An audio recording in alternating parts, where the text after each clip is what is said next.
한번 같이 배워보도록 할게요. 요즘은 이게 축성 생활로 이제 번역이 바뀌었죠. 이제 비타 콘세크라타를 봉헌으로 번역을 할 것이냐, 축성으로 번역을 할 것이냐, 둘 다 가능한데, 콘사크라레라는 그 단어 자체의 의미는 축성이 더 가깝긴 해요.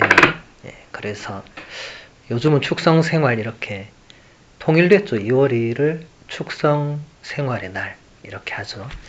근데 가톨릭 교회 교리서는 이게 예전에 번역하고 그대로 쓰니까 아직 봉헌 생활 이렇게 되어 있습니다.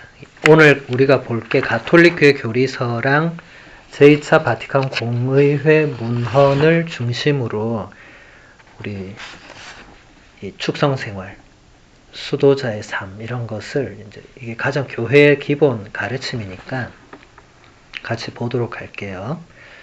가톨릭 교회 교리서 914항 이렇게 적혀 있습니다. 복음적 권고의 서원으로 이루어지는 신부는 교회의 교계 구조와 관련되지는 않지만 분명히 교회의 생활과 성덕에 속한다. 복음적 권고의 서원으로 이루어지는 신분이 이제 수도자 신분을 말하죠. 이게 교회 교계 구조, 그러니까 이 주교, 사제, 부제와 같은 이런 이 서품을 통해 이루어지는 그런 방식은 아닌데, 하지만 이 수도자의 이 신분도 분명히 교회 생활과 성덕에 속한다고 교회가 이렇게 정의를 하고 있습니다.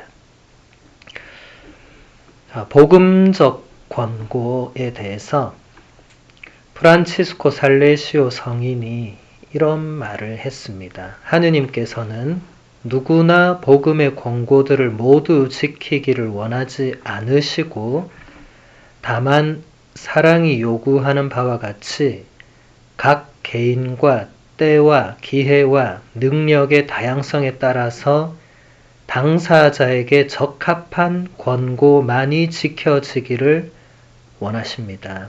모든 덕과 계명과 권고, 한마디로 모든 법과 그리스도인다운 행위의 여왕이 되는 사랑 그 자체가 그 모든 것에 자리와 순위와 때와 가치를 부여하기 때문입니다.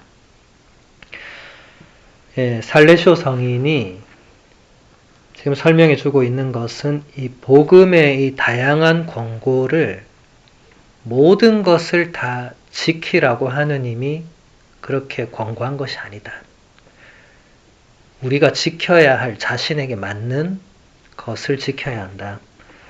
수도자들은 이제 정결, 정빈, 순명을 기본적으로 서원을 했으니까 당연히 그 세 가지는 지키지만 수도자 아닌 평범한 신자들은 그거 다 지키고 살 수는 없는 거잖아요. 혼인 성소가 있는 분들은 당연히 또 거기에 맞는 권고를 따라야 되고 그렇게 구분을 하는 거죠. 그 이유가 무엇이냐? 그 이유가 중요한데 그 이유는 바로 그 모든 계명, 권고, 법 이런 것의 여왕이 되는 것은 사랑이고 그 사랑이 그 모든 권고의 자리와 순위와 때와 가치를 부여한다. 이게 중요하겠죠. 그러니까 이 복음의 그 다양한 권고들을 우리가 그냥 지켜야 돼서 지키는 그런 차원이 아니고 사랑이 그것을 결정한다. 다시 말하면 사랑으로 그것을 그 권고 중에 내가 지키기로 서원한 것을 지키는 거죠. 이제 수녀님들은 이제 그 세 가지 기본 권고를 서원하셨으니까 그 세 가지를 이제 사랑으로 지키는 거죠. 그리고 그 사랑으로 거기에 순위, 자리, 때와 가치를 부여해야 된다. 수아데리사 성녀가 이것을 우리에게 잘 보여주었죠. 그분은 모든 것을 사랑이라는 이 소명으로 다 하신 분이잖아요. 그것 때문에 성녀 되신 거잖아요. 그거 외에 다른 걸 그분이 한 게 없잖아요. 수녀원을 나가지도 않으셨는데 평생 봉쇄 수녀원에서 그냥 수도 생활만, 그것도 오래 하지도 않았어요. 그분이 15살에 들어가서 24살에 돌아가셨으니까 9년 정도. 근데 그분이 성녀가 된 것은 지금 살레시오 성인이 얘기한 바로 이 부분을 누구보다도 잘 보여주셨기 때문에 그렇다고 봅니다. 성덕에 대해서 한번 보도록 할게요.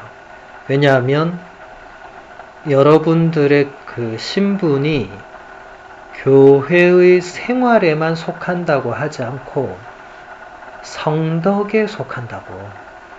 성덕. 한국말은 좀 어려워요. 왜냐하면 이게 다 한자에서 온 거거든요. 근데 두 분이 한자를 아마 안 배우셨을 가능성이 높아요. 우리는 어릴 때 이미 한자를 배웠기 때문에 그냥 한글만 써져 있어도 이게 한자어구나 이걸 알 수가 있어요. 예, 이게 성인 성자의 덕덕자인데, 근데 한자를 안 배운 사람은 성덕하면 잘 모르죠. 근데 우리 가톨릭의 용어들은 다 원래 라틴어로 있다가 중국어로 와서 중국어로 번역한 거를 우리가 음역을 한 거거든요. 음역은 소리 나는 대로 한 거예요. 우리나라는 예전에 중국말을 썼잖아요. 한자를 썼기 때문에 문제가 안 됐어요. 그러니까 다 알아본 거죠. 근데 지금 현대인들은 한자 모르는 사람 많아요. 그러니까 계시, 성전 이렇게 얘기하면 이제 모르는 거예요. 한자를 알아야 되는데 한자를 모르니까 우리말이 다, 우리 가톨릭 교회 용어가 다 그런 식으로 건너 오다 보니까 이제 이런 문제가 생기는 거죠. 그래서 이 성덕이라는 용어를 교리서가 어떻게 설명하는지, 가톨릭 교회 교리서에 모든 게 다 있어요. 그걸 잘 활용을 하셔야 돼요. 사실은 그 사람들이 잘 안 보던데, 그게 우리로 치면 이제 딕셔너리 같은 거잖아요. 그러니까 사실 뭐 궁금할 때는 일단 교리서를 찾아봐야 돼요. 남한테 묻지 말고. 우리 영어 모르면 그냥 일단 자기가 딕셔너리 찾아서 보면 되잖아요. 가톨릭 교회 교리서도 이제 그런 용도로 만든 거예요. 돌아가신 베네딕토 교황님이 추기경 시절에 요한바로스 교황님의 그 명령을 받아서 그 편찬한 거죠. 엄청난 책입니다, 사실은. 저는 교리서 볼 때마다 감탄을 금치 못해요. 거기 모든 게 다 있어요. 굳이 다른 책 별로 안 봐도 돼요. 교리서만 잘 보고 공부해도 뭐 웬만한 건 다 배울 수가 있어서 저는 교리서를 강의 때 많이 활용을 합니다. 823항에 보면 교리서가 성덕을 이렇게 설명을 해요. 교회는 흠없이 거룩하다고 믿어집니다. 성부와 성령과 더불어 홀로 거룩하시다고 칭송받으시는 하느님의 아들 그리스도께서 교회를 당신의 신부로 삼아서 사랑하시고 교회를 거룩하게 하시려고 당신 자신을 내어주셨으며 교회를 당신과 결합시켜 당신의 몸이 되게 하시고 하느님의 영광을 위하여 성령의 선물로 가득 채워주셨기 때문입니다. 그러므로 교회는 하느님의 거룩한 백성이고 그 구성원들은 성도라고 불립니다. 이 짧은 설명 안에 교회론의 핵심이 다 담겨 있습니다. 교회가 무엇이고 교회가 왜 거룩한지에 대한 설명이 여기 지금 다 들어가 있어요. 우리는 교회를 거룩하다고 고백하죠. 우리 주일에 신앙 고백문 바칠 때 하나이고 거룩하고 보편되며 사도로부터 이어오는 그 교회를 믿고 고백하죠. 그 네 가지를 넘어서는 다른 교회를 우리는 믿지 않습니다. 받아들이지 않고. 다른 교회는 없죠. 왜냐하면 첫 문장이 교회는 하나라고 고백했기 때문에 다른 교회가 있을 수 없습니다. 다른 이름으로 교회를 붙이는 건 다 이단과 사이비가 되겠죠. 그럼 그 교회가 왜 거룩한가? 어떻게 거룩한가? 그것은 바로 홀로 거룩하시다고 칭송받는 예수 그리스도께서 교회를 당신의 신부로 삼으셨다. 이건 다 사도 바오로의 그 서간들에 나오는 내용이죠. 예수 그리스도께서 신랑이시고 신부는 교회가 됩니다. 그래서 교회는 거룩할 수밖에 없죠. 거룩한 예수 그리스도와 혼인으로 하나를 이루는 이 특별한 신비체가 되기 때문에 거룩하죠. 그래서 교회는 하느님의 거룩한 백성이 되고 그 구성원들은 성도라고 불린다. 제가 아까 말씀드린 소아데레사 성녀가 자서전에서 이런 말을 했어요.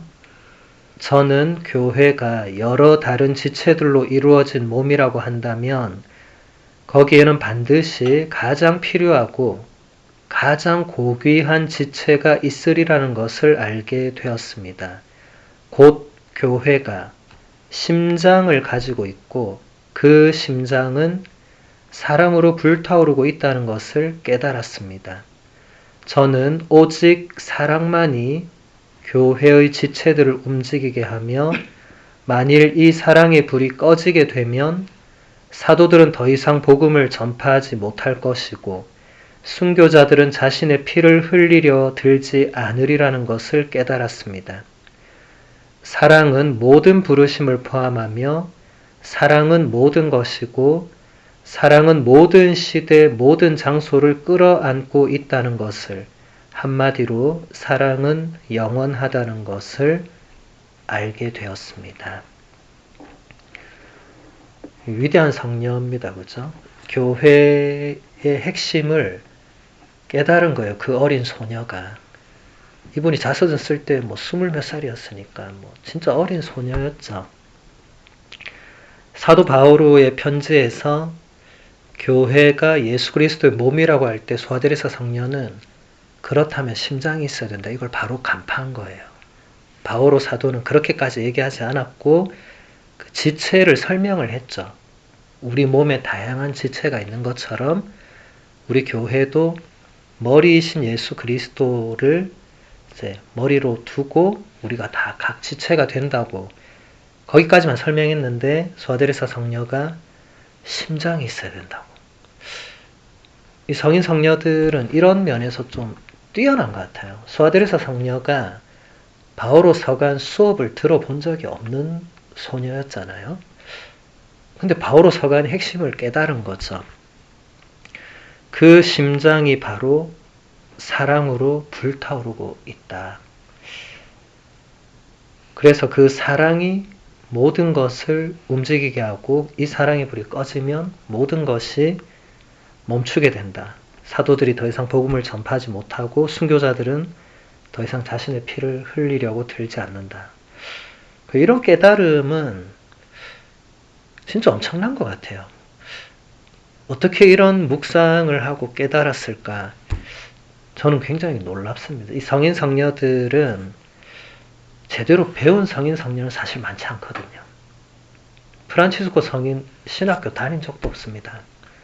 소아데레사 성녀도 뭐 제대로 배워본 적이 없죠. 그런데도 이 복음과 성경과 이 교회 이런 핵심적인 것을 누구보다도 잘 설명해요. 이 써놓은 거 보면. 그래서 꼭 배워서 아는 건 아닌 것 같아요. 물론 요즘은 배워서 어느 정도 아는 게 필요한데 배우지 못하더라도 정말 본인이 열심히 하느님과의 관계 안에서 하느님과 그 관계를 맺고 하느님과 대화를 나누고 하다 보면 하느님이 그런 깨달음을 주시는 것 같아요. 베드로가 예수님께 열쇠를 받을 때에도 그 복음 떠올려 보시면 예수님이 묻잖아요. 사람들이 나를 누구라고 하느냐. 제자들이 얘기하죠. 세례자 요한이라고 합니다. 엘리야나 다른 예언자 가운데 한 분이라고 합니다. 그러니까 예수님 다시 묻죠. 그러면 너희는 나를 누구라고 하느냐? 라고 물으시니까 베드로가 정답을 얘기했죠. 스승님은 살아계신 하느님의 아드님 그리스도이십니다. 베드로 답지 않았죠. 근데 예수님 바로 뭐라고 했습니까? 너는 베드로이다 하면서 그것은 살과 피가 아니라 하느님께서 너에게 알려주신 거라고. 네가 알고 있었던 게 아니라고. 이 원리가 그 후대 모든 성인 성녀들에게도 똑같이 적용이 되는 것 같아요. 후대 성인 성녀들도 베드로만큼 무식한 사람 많았어요. 지적으로는 정말 떨어지는 분들이 많았어요. 그런데 하느님의 진리를 깨닫는 거죠. 그러니까 은총이죠. 물론 수님들은 공부도 하셔야 됩니다. 제가 이런 얘기하면 공부 안 해도 되는구나 이렇게 받아들인 분들이 계시더라고요. 그러면 안 되고 우리는 공부해야 됩니다. 예. 웃으셔도 상관없습니다. 뭐 누구 웃음소리인지 어떻게 알겠어요. 그래서 굳어 계셨구나. 예. 화면이 없으니까 수님들 너무 긴장하지 마시고 아무튼 사랑이 모든 시대와 모든 장소를 끌어안고 있고 사랑이 영원하다. 이런 것을 우리가 배우고 느낄 수 있어야 되겠죠. 지금 우리 교회의 중심에 사랑이 불타고 있는가를 이제 생각해 보면 됩니다. 지금 우리 공동체의 중심에 사랑이 불타고 있는가. 그런 기준을 적용시켜야 되겠죠. 불타고 있으면 문제없고 그렇지 않다고 느낀다면 왜 이 사랑의 불이 중심에서 심장에서 타오르지 않고 있는가 이제 답을 찾아 나가면 되겠죠. 누가 사랑의 불을 껐든지 아니면 내가 불을 멀리하고 있든지 그것도 아니면 중심의 사랑의 불이 아니라 다른 뭔가를 지금 놓고 있든지 이유가 있겠죠. 이런 거는 수녀님들이 각자 찾으셔야 되겠고 또 수녀님들께 도움을 청하러 온 신자들에게 그런 것을 식별의 기준으로 제시를 하면 되겠죠. 소아들에서 성녀가 이렇게 가르쳐 줬으니까 지금 여러분의 공동체에도 그 심장에 중심에 사랑이 불타오르고 있는가 아닌가를 보면 좋겠다. 또 많은 사람들이 착각하는 게 자기가 열정적으로 하는 게 그 사랑이 불탄다고 착각을 하는 경우가 많아요. 그것도 식별을 잘해야 돼요. 일단 열정적인 게 불과는 비슷한 뉘앙스를 지니지만 사랑 없는 열정이 있어요. 다른 목적의 열정이 있을 수 있습니다. 이걸 잘 식별해내야 되겠죠. 근데 우리도 마찬가지입니다. 우리가 수도 생활에 열정적으로 그래서 맡겨진 소임에 열정을 다해서 할 때 그 원동력이 사랑인가 아닌가를 한 번씩 돌아봐야 되는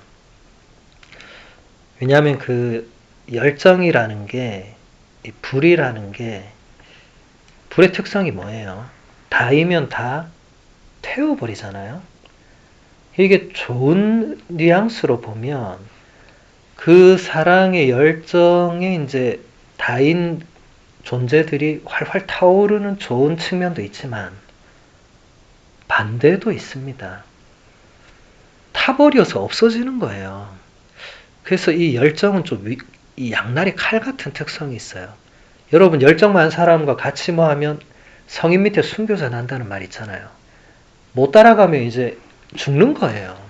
그럼 그 열정은 사랑의 열정이 아닐 수 있는 거예요. 같이 하는 사람이 고통스럽고 괴로우면 그건 사랑의 열정이 아닐 수 있는 거죠. 그래서 우리가 이 수도 생활의 여정에서 그러니까 영성 생활에는 식별이라는 게 굉장히 중요하잖아요. 매번 식별을 해야 되잖아요. 뭔가를 선택하고 결정할 때 그 기준이 있어야 되잖아요. 그 기준 하나를 소아드레사 성녀가 제시해 준 거죠. 심장에 사랑의 불이 타오르고 있는가 그렇지 않은가. 이것을 앞으로 수녀님들이 뭔가 식별해야 될 때, 또 뭔가 본인이 지쳐 있을 때, 또 뭔가 수도 생활에 회의가 될 때, 그럼 이 심장의 사랑의 불이 문제가 생긴 거겠죠. 그런 때는. 불이 활활 타오르고 있는데 내가 수도 생활에 회의가 온다면 불이 문제가 아니라 내가 문제일 거고, 불이 꺼져 있으니까 당연히 그런 거겠죠. 그죠? 우리 사제들도 첫 마음을 잃지 말자 이런 얘기를 많이 해요. 그 서품 때 그 첫 마음, 혹은 신학교 입학할 때 첫 마음, 수님들도 입회할 때 첫 마음, 첫 서원할 때 첫 마음, 종신서원할 때 그 첫 마음.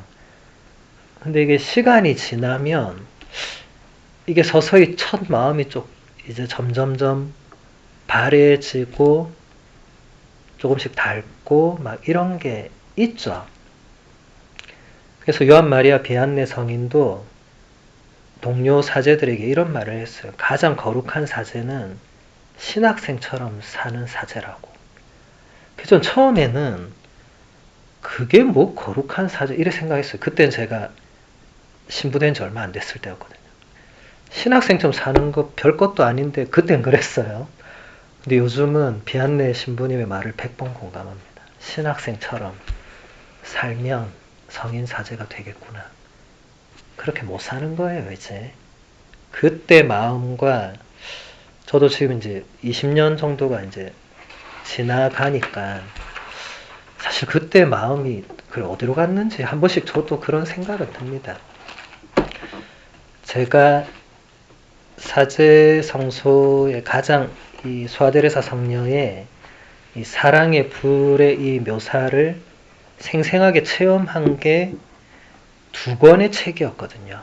신학교에서 읽었던, 그것도 1학년 때. 첫 번째 책이 천국의 열쇠였어요. 그리고 2번째 책이 소아데레사 성녀의 자서전이었어요. 이 2권을 읽을 때 이게 불이 막 타오르더라고요. 저는 그때 1학년이니까 20살이니까 뭔지 잘 몰랐어요. 그런데 그냥 천국의 열쇠를 읽으면서는 그 주인공 그 프랜시스 치섬 신부님처럼 되고 싶다는 생각이 굉장히 많이 들었었고, 이 소아데레스 성녀 자서전을 읽으면서는 이 뭔가 좀 특별하다는 걸 느꼈어요. 이게 진짜 뭐지? 하고. 왜냐면 제 수준에 그때 글 읽어낼 게 아니었는데 그냥 시키니까. 그때 제 1학년 때 담임 신부님이 존경할 손삼석 교구장 주교님이셨어요. 그분이 읽어라 하니까 안 읽으면 잘릴까봐 열심히 뭐 뜻도 모르고 막 이렇게 읽었는데, 근데 그 불을 제가 기억을 하고 있는 거예요. 뭔가 불타오르는. 소아데레사 성녀는 이 불의 표상을 이렇게 쓰시는 게 아마 그때 저도 뭔가를 그 불을 느꼈던 것 같아요. 그 치섬 신부님과 소아데레사 성녀가 저에게 불을 전해준 거죠. 굉장히 좋은 거였죠. 근데 제가 그 책을 읽은 지는 이제 너무 오래 지났잖아요. 그러니까 저도 맞아, 내가 그때 그런 책을 읽고, 근데 이제는 다른 책을 이제 또 읽고 물론 또 배우는 게 많고 한데, 이제는 어떤 책을 읽어도 그때처럼 막 사랑의 불이 활활 타오르는, 이제 그렇게는 잘 안 되더라고요. 그게 다 때가 있는 것 같아요. 사랑의 불이 자주 타오를 수도 없거니와, 그때 이후로는 아무리 좋은 책을 읽어도 막 그렇게 막 타오르고 이러기보다는 그냥 좀 제가 다르게 받아들이는 것 같아요. 그래서 우리 수녀님들도 그 사랑의 불에 대해서 한번 묵상을 해보시면 좋을 것 같아요. 수녀님들의 그 첫 마음에서 분명히 그때는 뭔가 그런 불이 있었을 거예요. 내가 정말 이 서원을 하면서 평생을 예수님의 그 신부로 살겠다고 뭔가 약속드린 게 있겠죠. 이제 그것을 계속 잘 이렇게 불타오르게 하고 있는지 아니면 뭔가가 식어 있는지. 식어 있을 때 우리가 잘 하는 게 이제 자기 합리화를 잘 시키더라고요. 뭐 이것은 제 얘기이기도 합니다. 세월이 지났으니까 나는 이제 다른 방식으로. 근데 사실 그거 아닌 것 같거든요. 불이라는 속성이 바뀔 수 없잖아요.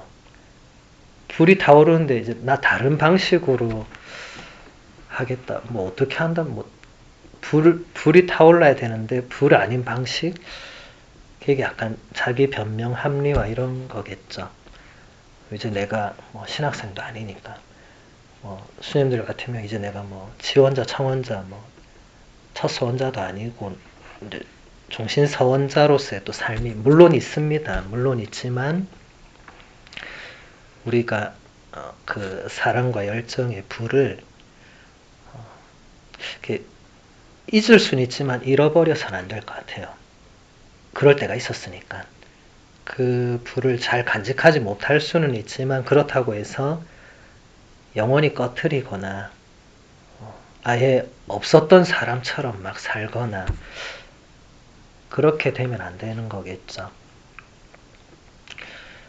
그 다음 가톨릭 교회 교리서 2103항을 보면 이렇게 되어 있습니다. 교회는 복음적 권고를 실천하겠다는 서원의 모범적 가치를 인정한다. 교회는 수녀님들의 그 서원을 그리고 그 서원이 지니는 모범적인 가치를 인정합니다. 교회가 그렇게 한 거죠. 복음서에 나와 있는 권고를 교회가 그 하나의 생활 양식으로 하나의 신분으로 이제 인정을 한 거죠. 이 역사는 상당히 거슬러 올라가야 됩니다. 수도 생활이라는 자체는 사실 그리스도교만의 이 삶은 아니죠. 이미 세례자 요한의 제자들도 엄격한 수도 생활했고 그 이전에 다른 문명을 봐도 사막에 모여서 엄격한 그런 공동체 생활을 하는 그룹들이 있었죠. 근데 이게 이제 그리스도교에서 수도 공동체로 된 것은 교부들이 전적으로 이제 교부들이 굉장히 특별한 분들이셨으니까 그분들이 수도 공동체라는 이 그리스도교의 수도 공동체라는 것을 이제 거의 세우기 시작했죠. 안토니 아바스도 그렇고 베네딕토 아바스, 바실리오 성인, 아우구스티노 성인 다 수도회를 세웠죠. 왜냐하면 복음의 이상을 가장 잘 실천할 수 있는 공동체는 수도회라고 그분들이 생각했기 때문에 바실리오 성인은 혼자 은수 생활을 하다가 이게 아니라고 결론을 내린 사람이에요. 그래서 공주 함께 은수 생활을 하는 공동체를 만든 분이고 바코미오 성인도 마찬가지고 교부들은 대부분 보면 처음에는 혼자 수도 생활을 합니다. 근데 혼자 해서 뭔가 부족함을 느낀 거예요. 다. 근데 끊임없이 혼자 은수 생활하는 걸 추구를 하지만 뭔가 복음의 그 권고와 복음의 가치와 복음을 실천하기 위해서는 같이 있어야 되는 걸 느낀 거예요. 혼자서도 할 수 있지만 한계가 있는 거예요. 예를 들어서 서로 사랑해라고 예수님이 가르쳐 주셨는데 서로 사랑하려면 대상이 있어야 돼요. 그렇죠. 자기 혼자 자기를 사랑하면 그거는 뭐 좋게 보면 자기를 받아들인 거지만 안 좋게 보면 굉장한 에고이즘이 되죠. 자기만을 사랑하는. 사랑이라는 건 대상이 있어야 됩니다. 나 혼자 사랑하고 이게 안 되죠. 대상이 있어야 뭐 서로 사랑하지 않을 수도 있지만 사랑을 제대로 할 수가 있는 거죠. 자기가 자기를 사랑하면 굳이 희생할 필요가 뭐가 있으며 뭐 그럴 게 하나도 없잖아요. 같이 이렇게 사시니까 희생도 해야 되고 양보도 해야 되고 참아줘야 되고 같이 하기 위해서 뭔가를 고민도 해야 되고 사도 바오로가 고린토일서 13장에서 얘기한 그 여러 가지 사랑의 그 측면을 같이 있을 때 이게 되는 거죠. 사랑은 참고 기다린다고 했는데 같이 아닌데 뭐 누구를 참아주고 누구를 기다려요. 물론 우리가 우리 자신을 참아줄 때도 있어야 되지만 그거는 그렇게 어려운 일은 아니죠. 근데 우리가 상대방을 참아주는 것은 어렵죠. 기다리는 것도 어렵죠. 근데 그게 필요하다는 겁니다. 우리는 서로가 서로를 필요로 한다는 거예요. 그 가치가 교회가 인정하기까지 시간이 오래 걸렸지만 그 시간까지 이 수도 공동체는 한 번도 사라지거나 그 가치들이 없어지거나 그런 적이 없었습니다. 지금은 이제 아예 딱 자리를 잡았지만 그 이전에 자리를 잡기 전에 그 교부들 시대 때도 이런 거 없었지만 수도 생활을 충실히 했다는 기록들이 있어요. 근데 지금은 교회가 이렇게 인정을 한 상태니까 사실 수녀님들이 수도 생활을 하시기가 어떻게 보면 조금 좋은 환경이 됐죠. 그 이전에는 이게 불안정한 거였어요. 명확하게 뭐가 이렇게 우리 같은 사제 같으면 그냥 사제가 되지만 수도자라는 어떤 그런 명확한 교회가 인정하는 이런 차원이 아닌 상태에서는 사람들이 그 삶이 뭐냐고 물을 때 그 정체성에 대해서 사실은 본인들도 내가 왜 이러고 살지 이럴 수 있는 거잖아요. 근데 지금은 다행히 이게 다 교회 안에서 확실히 자리를 잡은 그 문헌들을 우리가 지금 계속 보고 있는 거거든요. 2102항을 보면 가톨릭교회 교리서 2102항 서원 곧 가능하고 더 좋은 선에 관하여 심사숙고하고 자유로이 하느님께 맺은 약속은 경신덕으로 이행되어야 한다. 서원은 그리스도인이 자기 자신을 하느님께 봉헌하거나 어떤 선한 일을 하느님께 약속하는 신심행위이다. 그러므로 자신의 서원을 이행함으로써 그리스도인은 하느님께 약속하고 봉헌한 것을 그분께 드리는 것이다. 사도행전은 바오로 사도가 자신이 한 서원을 지키려고 노력하였음을 우리에게 보여준다. 네. 서원에 대해서 교리서가 이제 설명을 합니다. 그럼 서원이 뭐냐? 가능하고 더 좋은 선에 관하여 심사숙고하고 자유로이 하느님께 맺은 약속을 말합니다. 수녀님들이 하신 그 서원은 수녀님들이 자유로이 한 거예요. 누가 시켜서 했으면 그 문제가 있는 겁니다. 부모님이 우리 딸은 꼭 수녀가 되어야 돼 이렇게 했으면 그 문제가 있는 거예요. 본인이 전적으로 본인이 원해서 서원을 해야 됩니다. 그리고 하느님께 드린 약속이죠. 번역을 약속이라고 안 하고 서약이나 맹세로 했으면 좋았을 것 같은데 뭐 일단 약속이라고 되어 있으니까. 왜냐하면 약속이란 단어는 한국어로는 그 의미가 깰 수 있는 거예요. 깨어질 수 있고 깨뜨릴 수도 있고. 그런데 서약이나 맹세라는 단어는 한국적 의미로는 그거는 쉽게 깰 수 없는 것, 깨어질 수도 없는 것, 깨뜨릴 수도 없는 것. 그래서 여기서 그 의미상으로도 수녀님들이 하신 그 첫 서원, 종신서원은 하느님께 드린 서약에 가깝죠. 맹세한 것에 가깝죠.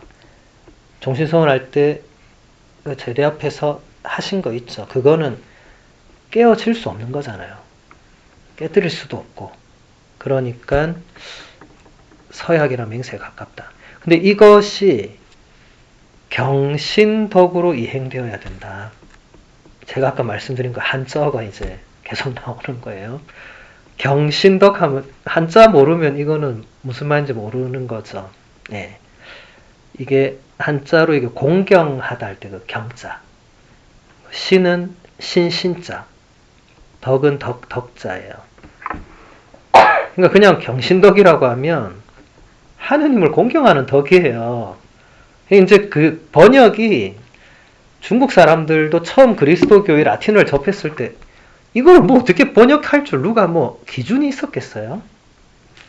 이게 라틴어로는 Virtus Religionis거든요. 영어로 하면 어떻게 되겠어요? Virtue of Religion 이렇게 되는 겁니다.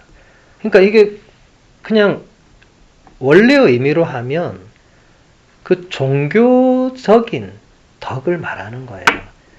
근데 그거를 이제 이 중국 사람들이 이 라틴어 비르투스 렐리지오니스를 그렇다고 또 그냥 종교적인 덕이라고 하면 애매하잖아요. 그러니까 이 신을 공경하는 덕이다. 물론 그 의미도 당연히 들어있는 거죠. 세상의 일반적인 덕과는 이게 다른 거잖아요. 우리 그리스도교는 향주 삼덕이라고 있죠. 믿음, 희망, 사랑. 또 사추덕도 있죠. 지혜, 용기, 현명, 절제 이렇게. 이런 덕들은 세상이 말하는 믿음, 희망, 사랑, 지혜, 용기, 절제 이런 거랑 완전히 다른 거예요. 완전히. 이 덕이 구별되는 거예요. 그런 의미로 지금 경신덕이라고 한 거거든요. 그래서 이 용어를 가톨릭 대사전이 또 어떻게 설명을 하느냐. 항상 기본은 사전을 봐야 돼요. 항상. 스님들 항상 뭐 모르실 때는 사전부터 찾아야 돼요. 우리 그리스도교 교리의 사전은 가톨릭 교회 교리서고 또 가톨릭 교회 교리서에서 못 찾는 건 가톨릭 대사전이 또 있어요. 미국 영어로 당연히 다 있습니다. 네. 그래서 항상 사전을 먼저 보면 사전에 웬만하면 뭐가 있어요. 사전을 안 보니까 이제 누구한테 자꾸 묻거나 인터넷을 찾는데 그건 사전보다 정확할 수는 없습니다. 아무리 전문가라도. 전문가도 자기가 사전을 보고 자기가 또 책을 봐야 되지 그냥 막 말하잖아요. 집에 와서 생각해보면 그것보다 더 보충을 했어야 되는데 이렇게 됩니다. 사람은 사전이 아니잖아요. 가톨릭 대사전에서 이 경신덕을 어떻게 설명하는가. 하느님과 인간과의 기본 관계를 인식하고 인정하는 데서 나오는 마음가짐과 행동으로서 예배와 상통한다. 즉 하느님을 창조주이시며 구원자로 받들고 인간은 피조물이며 죄인으로 자처하면서 합당한 예배를 드리는 인간의 태도이다.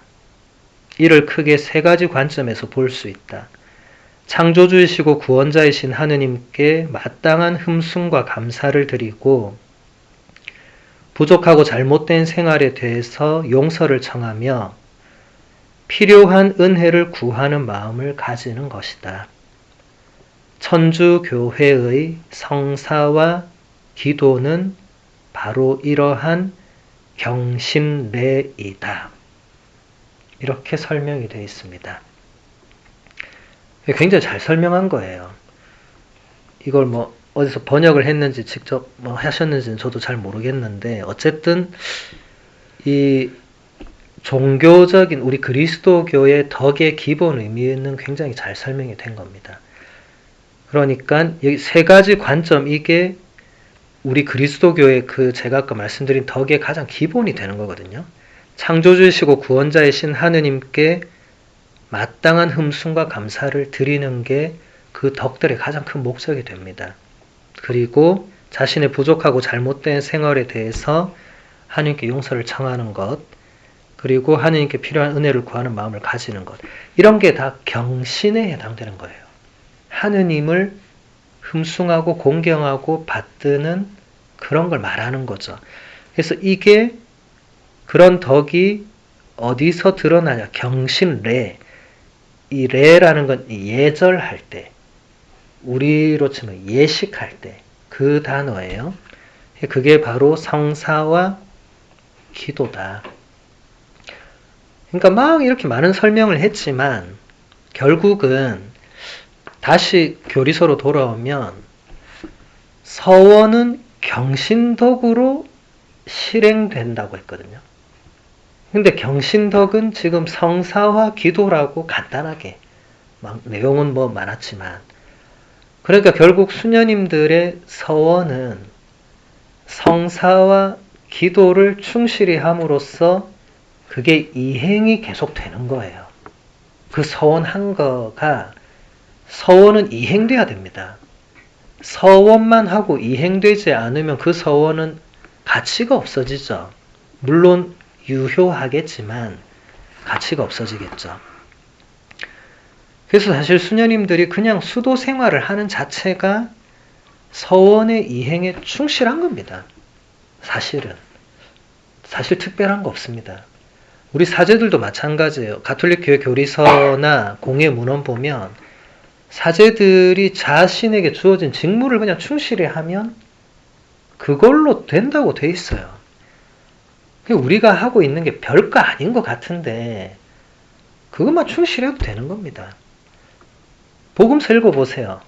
복음서 보면 작은 일에 성실했으니 와서 기쁨을 나누어라. 상을 받아라. 열고를 차지해라. 그런 말씀 듣잖아요. 작은 일에 성실했기 때문에. 그 작은 일이란 게 우리가 서원한 것, 우리가 하느님께 약속드린 것을 그냥 매일 꾸준히 그냥 하는 거죠. 많은 사제 수도자들이 아니 이거밖에 없나 이렇게 생각했지만 아까 비안내 성인의 말 다시 인용해 보면 성인 사제는 신학생처럼 살면 된다고 했는데 신학교에서 그 규칙대로 잘하면 훌륭한 신학생이거든요. 규칙대로 안 하는 게 문제지. 근데 이제 규칙대로 하는 그게 사제나 이제 종신서원한 수도자가 이제 그런 데서 좀 자유롭다 보니까 자기가 이제 신학생 때처럼 혹은 유기서원자 때처럼 안 하죠. 어쨌든 그러나 중요한 것은 서원을 이행하는 것은 그 성사와 기도에 충실한 거다. 작은 일에 성실한 거다. 그래서 수아데레사 성녀를 떠올리시면 우리가 작은 일을 게을리하려는 유혹에서 수아데레사 성녀의 도움을 받을 수 있죠. 저도 그런 유혹이 올 때 수아데레사 성녀에게 화살기도로 도움을 청합니다. 그분은 9년의 수도 생활 동안 작은 일만 했잖아요. 빨래하고 청소하고 바느질하고 설거지하고 나머지 성사 기도 참여하고 또 빨래하고 바느질하고 청소하고 이거밖에 안 했잖아요. 이거 하고 성인품이 올랐잖아요. 그래서 그게 우리에게 좀 작은 일에 나태해지고 싶을 때 남이 안 본다고 해서 안 하고 싶을 때 그때 수아데레사 성녀를 떠올리시면 또 성녀에게 도움을 청하시면 작은 일에 성실할 수 있는. 우리는 사실 크고 거창한 일을 하라고 하느님이 우리를 부르지 않으셨습니다. 그것은 하느님께서 주어진 몫이 해당되는 사람들이 있을 수는 있죠. 바오로 사도나 뭐 지금 프란치스코 교황님이나 또 뭐 마더 데레사 성녀나 뭐 아빌라의 대데레사 성녀 이런 분들은 그냥 작은 일만 하는 그 소명을 받지 않으셨죠. 그건 분명하죠. 근데 대부분의 우리는 하느님께서 너는 나중에 대수도원 원장이 되고 이렇게 부르지 않으셨거든요. 그냥 사제와 수도자로 그냥 주어진 그 일과들 성실히 그냥 하는 게 가장 거룩함으로 성덕으로 가는 길이 되죠. 여기에 아주 도움을 주는 교회 문헌이 지난 2016년에 프란치스코 교황님이 반포하신 기뻐하고 즐거워하여라 라는 권고가 있습니다. 그것을 찾아서 읽어보시면 이 작은 일상의 작은 일을 실천해서 어떻게 성덕으로 가는지를 지금 프란치스코 교황님이 아주 친절하고 상세하게 설명해 놓으셨어요. 그분은 너무 인간적이고 따뜻한 분이잖아요. 그 권고 곳곳에 그런 인간적이고 따뜻한 설명이 배어 있어요. 그래서 참 저는 우리 프란치스코 교황님 보면서 2000년 교회 역사 안에서 이런 인간적이고 따뜻한 교황님이 요한 23세가 물론 계셨지만 굉장히 감사한 일이라고 생각합니다. 물론 다양한 모습들이 교황님의 다양한 모습들은 다 선물이에요. 베네딕토 교황님은 완전 달랐지만 굉장히 특별한 분이었죠. 요한보리스 교황님 또 달랐지만 굉장히 특별했잖아요. 그 앞에 바오르 6세 교황님 또 굉장히 특별, 지금 이 근현대에 특별한 교황님이 정말 많이 나왔습니다. 사람들은 잘 모르더라고요. 그냥 교황님이니까 그런 급인 줄 알더라고요. 교황님이 이런 급 된 거 얼마 안 됐습니다. 교부 시대 때 그 위대한 교황님들 몇 분 배출되고 난 이후에 1000년 동안 교황님들은 위대한 분이 없었어요. 프란치스코 성인 같은 평범한 사람이 교회를 떠받칠 때 교황님은 주무시고 계셨어요. 그 아시시의 프란치스코 대성당의 그 그림 혹시 가보셨습니까? 네. 다음에 우리 성당 오시면 볼 수 있어요. 제가 우리 사제관에 그 그림을 걸어놨어요. 프란치스코 성인이 무너져가는 라테란 대성전을 떠받치고 있는데 교황님은 주무시고 있는. 물론 그 그림의 원래 스토리는 실제로 교황님이 낮잠을 주무셨는데 꿈에 라테란이 무너지는, 그때만 해도 바티칸이 없을 때니까 라테란이 바티칸이었죠. 근데 그게 무너지는 거예요. 그게 얼마나 놀라셨겠어. 당신이 거기 계시는데. 근데 이게 막 이렇게 무너지는데 놀래서 딱 봤는데 이게 멈춘 거예요. 보니까 어떤 젊은이가 무너지는 라테란을 받치고 있는 거예요. 웬 남자 젊은이가. 교황님이 깜짝 놀래 잠을 깹니다. 잠을 깼는데 누가 들어와서 교황님을 만나고 싶어하는 사람들이 있다. 들어오라고 했는데 웬 거지들이 들어오는 거예요. 한 대여섯 명이 우르르 이렇게. 교황님이 보지도 않고 다 돌려보내죠. 어디서 거지들이 와가지고. 근데 교황님이 돌려보내고 나서 꿈이 생각난 거죠. 그래서 다시 오라고 합니다. 다시 오라고 해서 가운데에 맨 앞에 이제 서 있는 젊은이를 유심히 보니까 꿈에서 봤던 그 젊은이인 거예요. 무너져가는 라테란을 바치고 있던 젊은이. 프란치스코였죠. 프란치스코 성인이 성 다미아노 성당에서 처음으로 예수님께 받은 소명이 프란치스코야, 너는 무너져가는 나의 집을 다시 일으켜 세워라였어요.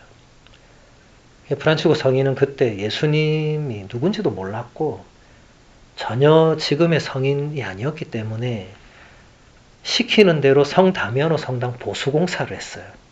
그 성당이 워낙 뭐가 안 좋았겠죠. 뚝딱뚝딱 다 짓고 나니까 예수님이 그거 아니고 나의 집, 교회를 네가 세우라고. 그 시대에 주교나 사제나 수도자들이 얼마나 많았겠어요. 뭐 교황님도 당연히 있었고.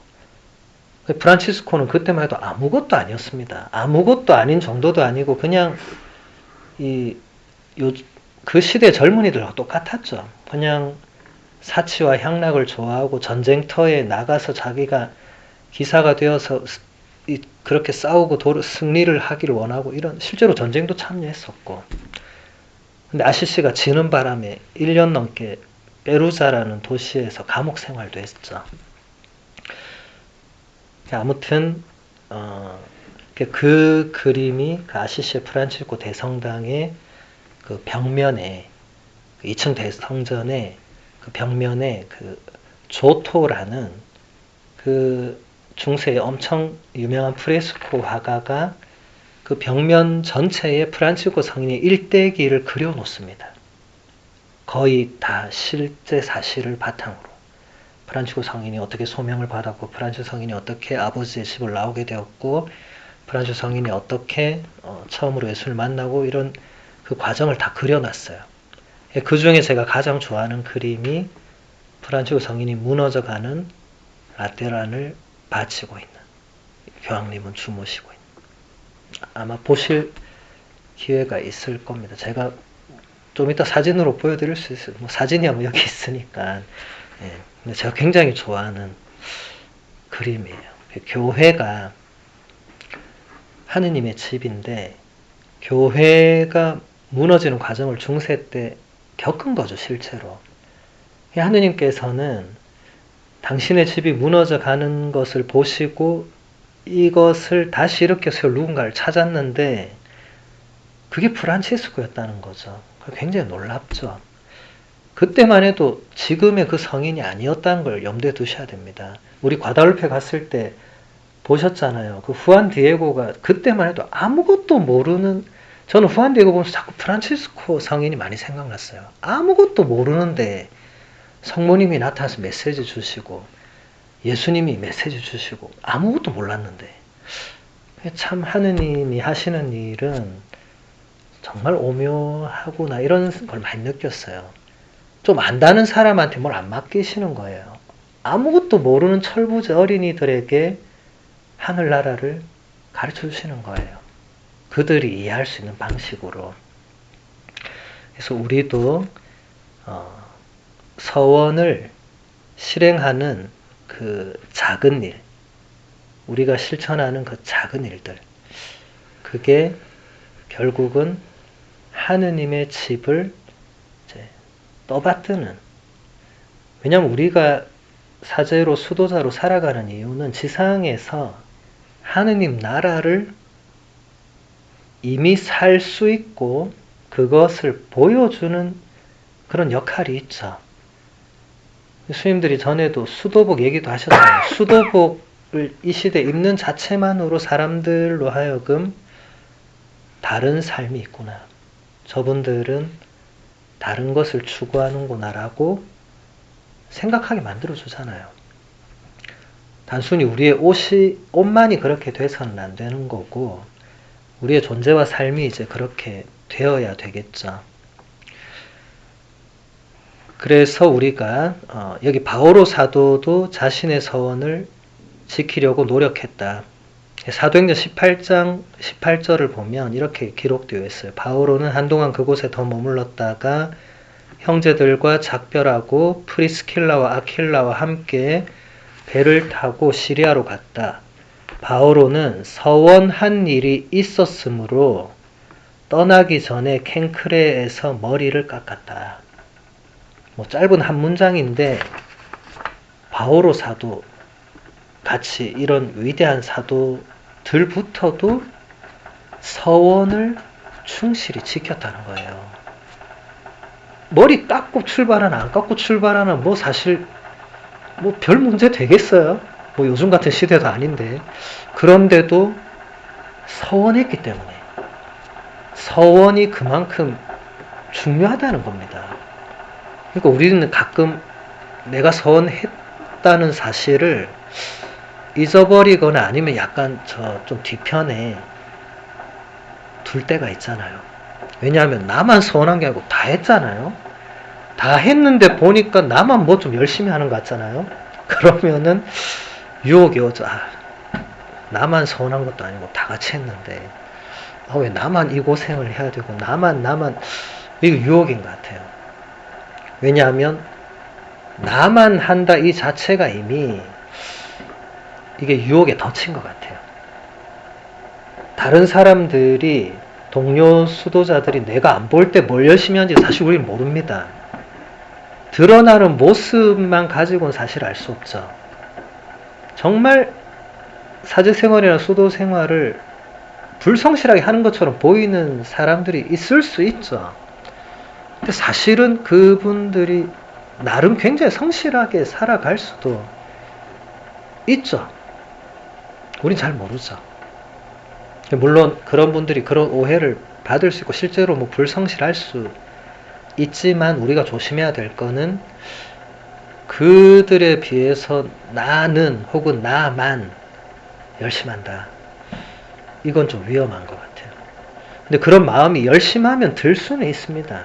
열심히 살다 보면, 저는 신자들에게도 가끔 그런 얘기해요. 열심히 살면 안 열심하게 사는 사람이 보일 거다. 그때 조심하셔라. 그때 조심하지 않으면 그 열심한 게 오히려 더 독이 된다. 그게 득이 되어야 되는데 독이 된다. 그럼 차라리 안 열심한 사람보다 못하게 된다. 왜냐하면 내가 열심히 사니까 안 열심한 사람 보면서 내가 쟤보다 낫네 이렇게 되거든요. 비교하면서 우위를 정해버리고, 그럼 내가 쟤보다 나으면 난 쟤보다 위에 있잖아요. 교만한 거잖아요. 교만하면 반드시 허영심이 이제 생기게 됩니다. 내가 더 열심하다고. 이게 안 좋은 거죠. 제일 좋은 건 비교 자체를 안 하는 게 제일 좋습니다. 근데 또 사람이 살다 보면 비교를 안 할 수가 없죠. 자연히 같이 사는데 왜 비교가 안 돼요? 사는 게 다 보이잖아요. 보이면 비교를 할 수밖에 없죠. 그러니까 조심해야 되는 거죠. 비교는 안 하는 게 좋지만 한다면 성인 성녀들과 비교해서 자꾸 따라가려고 애쓰는, 저는 강의할 때 그런 얘기 많이 합니다. 굳이 비교하려면 성인 성녀랑 비교하라고. 그럼 사람들이 막 다 웃어요. 왜냐면 비교할 급이 아니잖아요. 근데 저는 그렇게 하지 않는 다른 비교는 다 좋지 않을 거라고. 성인 성녀랑 나를 비교하면 내가 무조건 안 되잖아요. 그러면 겸손하게 그럼 내가 할 수 있는 뭔가를 찾아보자. 그래서 난 이거라도 열심히 하자. 그럼 좋은 길로 갈 수 있죠. 근데 다른 누군가 비교하면 이런 결론으로 안 갈 거예요, 분명히. 뭔가 좋지 않은 다른 결론. 뭔가 자만심, 교만심을 불러일으키는 결론으로 갈 수 있죠. 이제 그런 것을 조심해야 된다. 네. 시간이 이제 많이 됐으니까 1강의는 여기까지 하도록 하겠습니다. 정말 진도를 얼마 못 나갔네. 네, 시간이